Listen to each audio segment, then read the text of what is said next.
Romans chapter 8 verse 31 says, "If God is for us, who can be against us?" These words may sound simple, but they hold an incredibly deep promise. When the Apostle Paul wrote this verse, he wanted believers in Rome to know that God's support is stronger than any challenge they might face. Even though Paul himself faced danger and hardship, he still believed that no problem in this world could stand against God's mighty power. To understand this verse, think about a small child who feels secure when holding a parent's hand. The child knows that no matter how big or scary the world seems, a loving and protective presence is always there. In the same way, Romans chapter 8 verse 31 reminds us that God's care and guidance stand above every fear or worry. It is not about our own strength or ability. It is about the one who promises to stay by our side.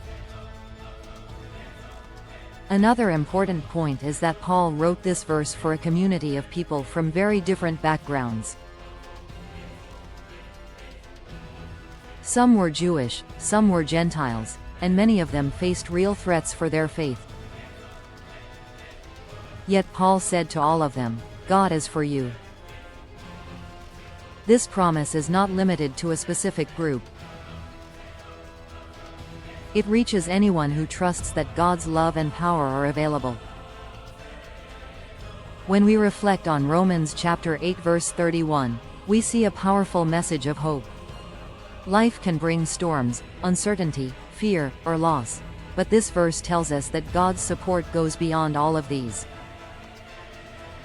Like a solid anchor in a rough sea, this promise keeps us steady, reminding us that no opposition or trouble can truly overpower us when we trust in the one who is greater than any struggle. In the end, Romans chapter 8 verse 31 is a call to keep faith alive, especially in times of doubt. It points us to God's unchanging presence and everlasting promise. Whether life is peaceful or filled with trials, the assurance remains the same. If God is for us, there is truly nothing too great for His love and power to overcome.